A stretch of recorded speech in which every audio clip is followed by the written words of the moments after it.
Hey guys, thanks for the patience. So the project that I was working on at the Hacker House over the past month is essentially trying to customize cloud infrastructure so that we can efficiently deploy crypto in the truest sense of the word, and meaning general cryptography, to the cloud in a way that's efficient and a way that doesn't cost an insane amount that AWS and GCP are charging us today. And this is being connected at a project called Zero Computing, which is currently being incubated within BTQ. Cool. So the overarching goal of this project is to build some sort of customized, dedicated cloud infrastructure for cryptographic computations. This can involve zero knowledge, multi-party computation, or MPC, as well as FHE, which I think you guys have all gotten a taste of this past week, probably.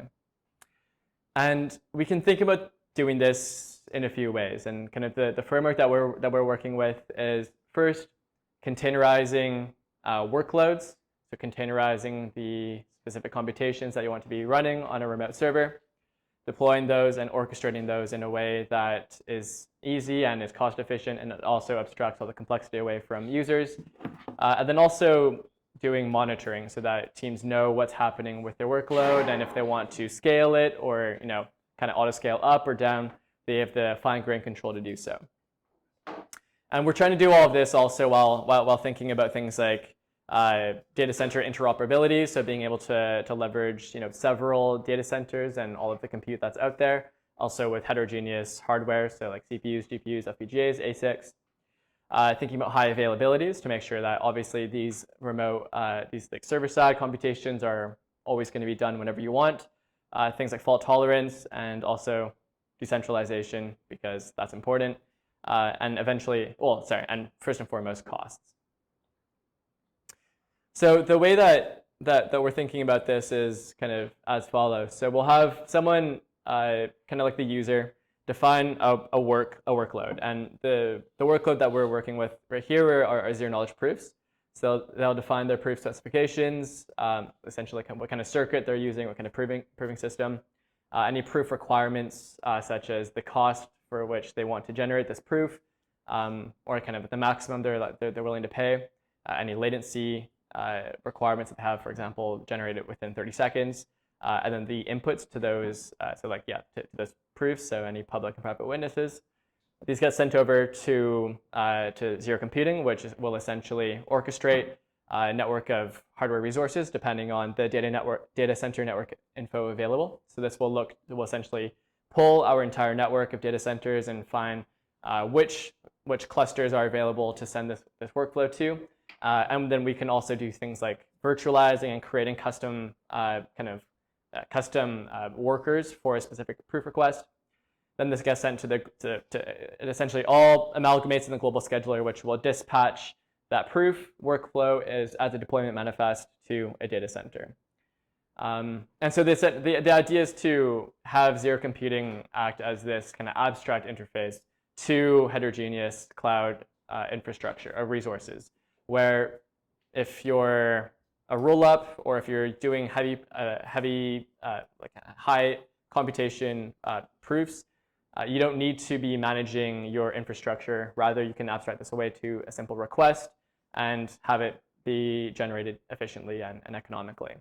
And this kind of framework also is in line with how people are thinking about proof markets and kind of proof coordination layers, where there's essentially going to be nodes running in these different networks and essentially waiting to be given a job. And so we'll be one of those nodes that runs in these proof networks.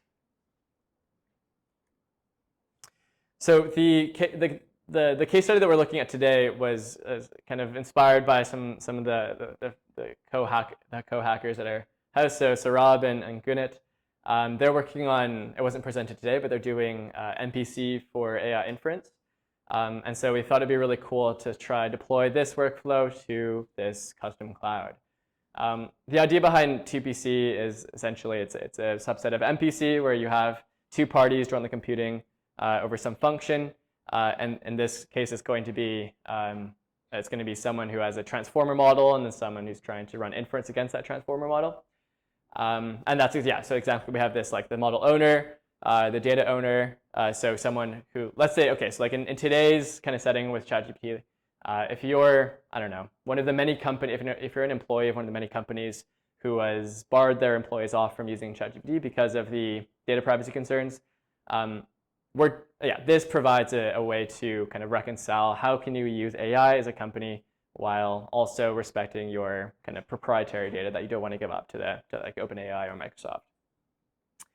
And the workflow for this MPC inference model is essentially there is this pre-trained transformer, which then kind of through this MPC former library will have two models. It'll have kind of like the teacher, which is the fine-tuned transformer, and then it creates an approximation of this transformer that's conducive to running MPC against it. And that MPC model is used in conjunction with this library called Crypt10, I guess published by Facebook, to conduct this kind of private inference upon.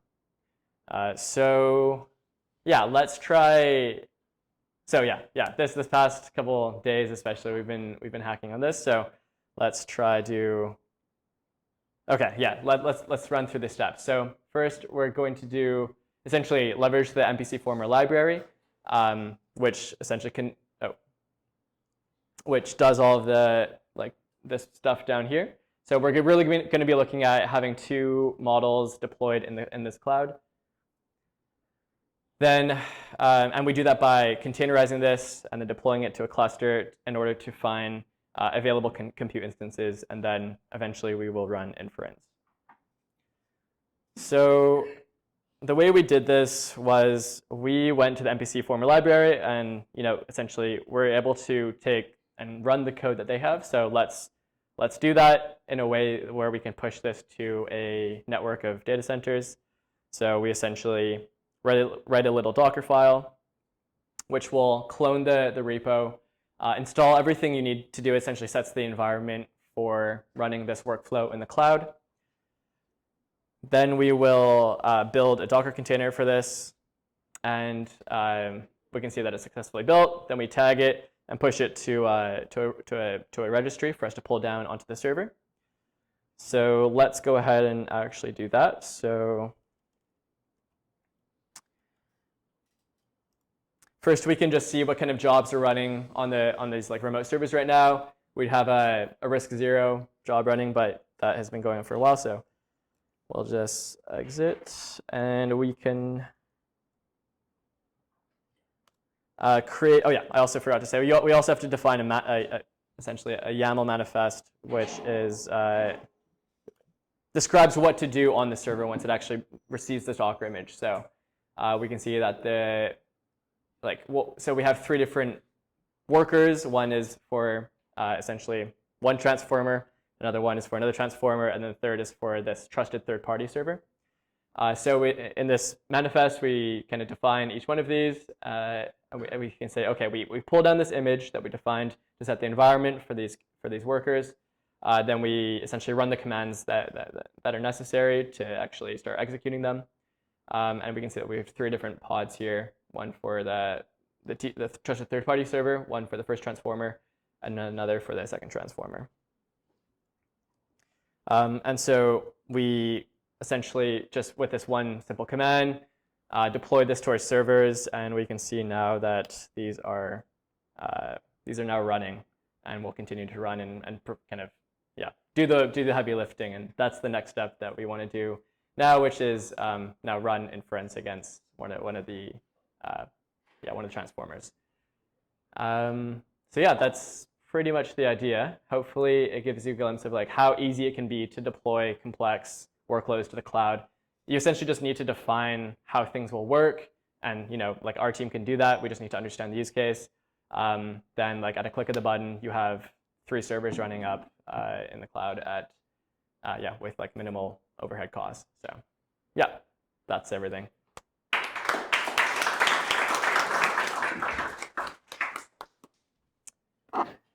Does anyone have a question?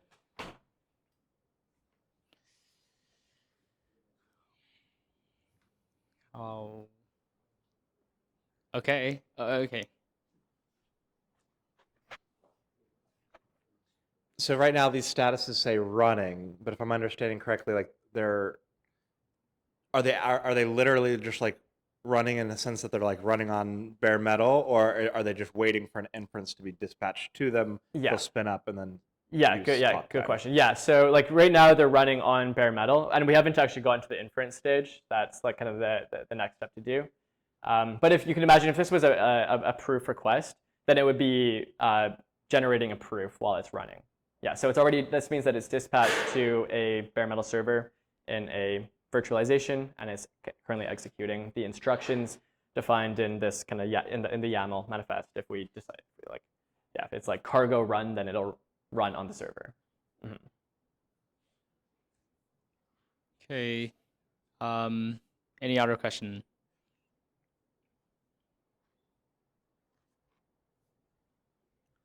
If no, then well, let's give it an applause.